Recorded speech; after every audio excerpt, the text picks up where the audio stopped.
Hey and welcome. My name is Sterling Cooley, and today we're going to be covering the difference between direct and indirect stimulation, otherwise known as natural versus engineered ways to stimulate your vagus nerve. So, what does that look like? Well, let's check it out. So, what is the vagus nerve, first and foremost? Vagus nerve is a huge nerve that runs through your body that gives you access to the parasympathetic part of your autonomic system. Many know this as the opposite of the fight or flight system. Fight or flight is known as the sympathetic nervous system, and parasympathetic is known as the opposite of that, which allows you to relax, to chill, to feel joy, social connectivity. It's a very important nerve, and it controls many of your important bodily functions. Now, right above my head here on the screen, you'll see a few of the areas of access to stimulate the vagus nerve. First, you're going to see the ear. The vagus nerve runs through the left ear and the right ear, and the vagus nerve also notably runs right through the neck. So that's the first place it has to go in order to get down to your body. So it's a great access point. And now it runs on the left side and the right side of your neck. It's almost like a mirror image from here all the way down. Okay.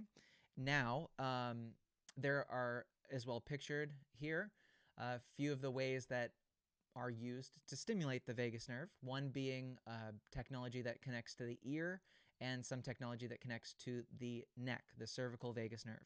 So let's go deeper into what this is and what this looks like. So what is the difference between direct and indirect? We're labeling this as natural and engineered solutions.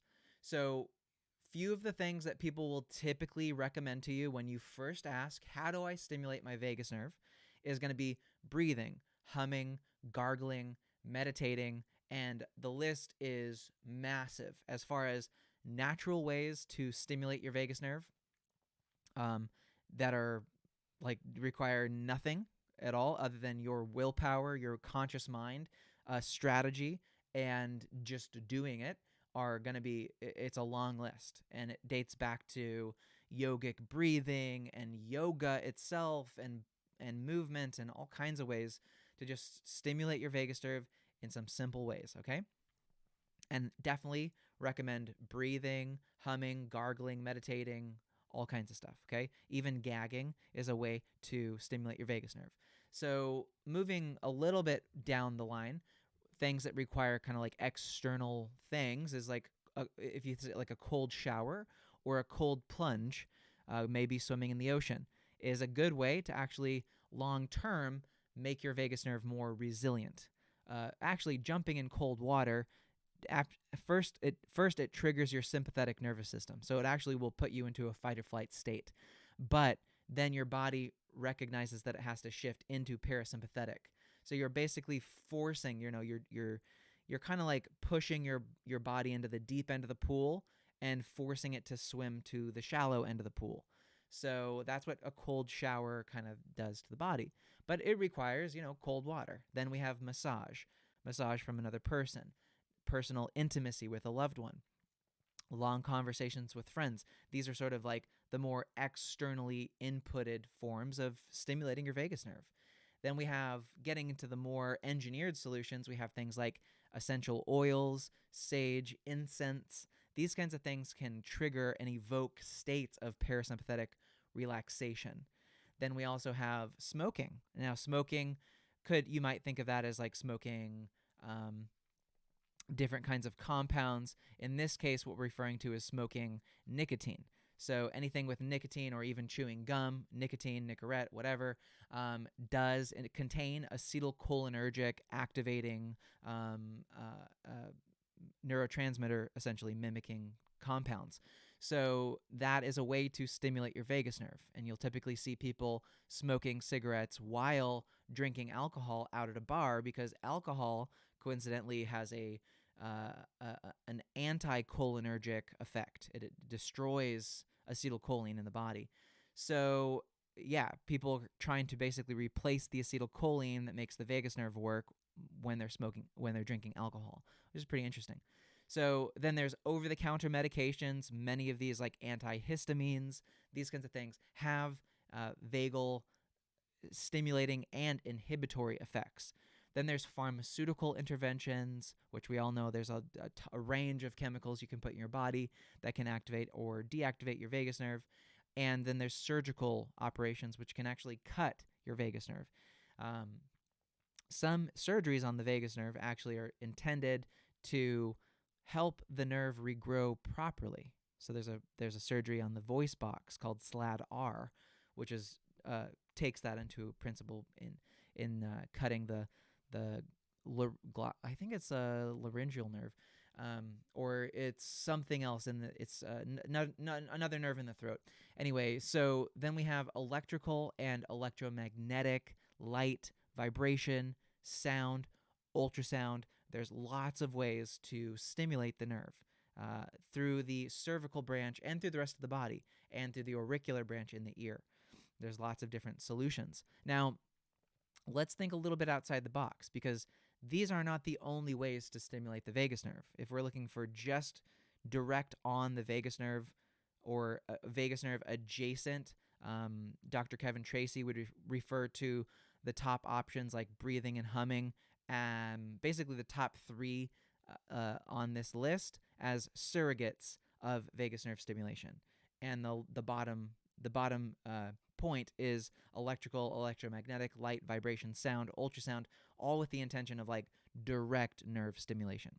So, but there are other things. So the next one that we want to focus on here is physical movement. So physical movement can help the vagus nerve activate, or it can actually, the lack of physical movement can severely deteriorate the function of the vagus nerve. And always, there's a couple points here. We'll kind of skip over this as far as good practices. You want to be moving your body every day, getting cardio, etc. The area that we want to focus in on much more carefully is going to be in the neck again, and the cervical C1, C2 area, the atlas and the axis bone of your neck. These sit right adjacent to the vagus nerve where it comes in and out of your skull. So bad posture, neck imbalances, bodily immobility and tightness and strain and nerve compression, all these things can contribute to actually like totally shutting down the vagus nerve by just pure compression. Think about it. If you're sitting down for a long time and you pull your leg, one of your legs, like your left leg, under your butt because it's kind of comfortable, and you do that for 30 minutes, an hour, your leg is going to be completely numb, and that's super uncomfortable. Now, think about that same type of pressure being applied on your vagus nerve by your atlas bone for not just hours, but days, months, years. This is very typical for a lot of people. And then they wonder why downstream, their vagus nerve is not working. So your physical movement makes a huge difference in the function of your vagus nerve. Now, looking at another area is we always hear about the gut-brain axis and the importance of the gut in regulating your body and your inflammation. So there are a few like nutritional building blocks that can actually directly target your vagus nerve. We found this research through basically an interest in what is it about food that can satiate hunger cravings. How do people lose weight when they're eating certain diets, and what are the core components of different types of proteins, and what makes different diets work, or what makes some diets ineffective or sometimes dangerous for people. Doing all that research and understanding kind of the modern food industry of processed foods, the modern food industry, the chemical industry, has basically done a ton of the research on what specific flavors, colors, temperatures, amino acids, fats, and carbs do to the vagus nerve. Because if you influence the vagus nerve, you influence somebody's feeling of hunger. You can make them more thirsty by adding a specific amino acid that actually will selectively turn off the signals in your going to your brain via your vagus nerve that can actually tell your brain that you're thirsty. and you can mimic those same signals through different compounds in food.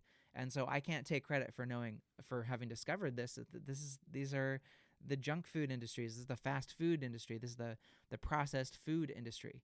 And so rather than putting our blinders on and saying, well, obviously that's bad, but that's information that's super relevant for everybody. And these are the same compounds found in normal food that you cook.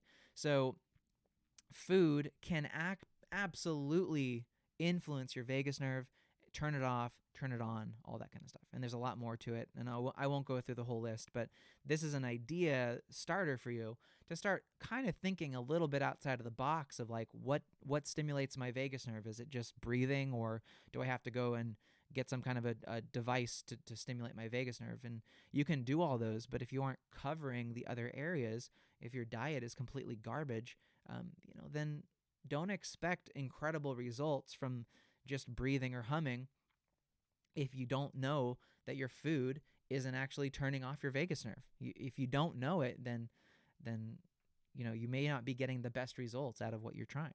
And then here again is a completely random, completely seemingly disconnected area from the vagus nerve.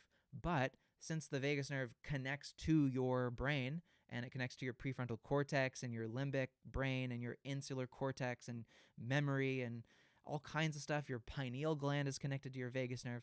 Everything that happens in your brain, as far as you being a conscious, living entity with some manner of free will, if you will, you do have some conscious control over the function of your vagus nerve, even though typically the vagus nerve is considered to be part of your autonomic system. And autonomic means automatic, meaning you have typically in medical terminology and medical lingo and schooling, they're going to teach that the human has no control over the autonomic nervous system. But it took a guy named Wim Hof over in the Netherlands to prove them wrong. He showed that by breathing, you can regulate your sympathetic and parasympathetic system. So the science is changing, and we're now finding that mindset makes a big play as far as if your vagus nerve is going to work or not. And that can be improved. You can do something about it. You can reprogram your mind there's lots of tools, there's lots of therapies available, and many of them are listed here. And then also additionally, what we're finding is that trauma, PTSD, childhood trauma, adverse childhood experiences have a huge role to play as far as long-term if the vagus nerve is going to work or not.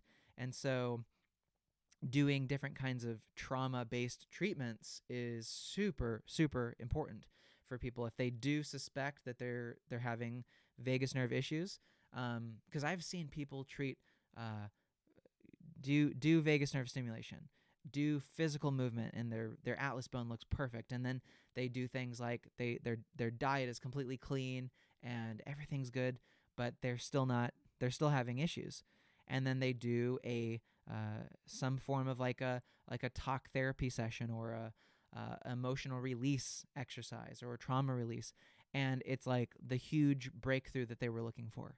And it doesn't mean that they should stop doing the things from before. A lot of this stuff is lifestyle.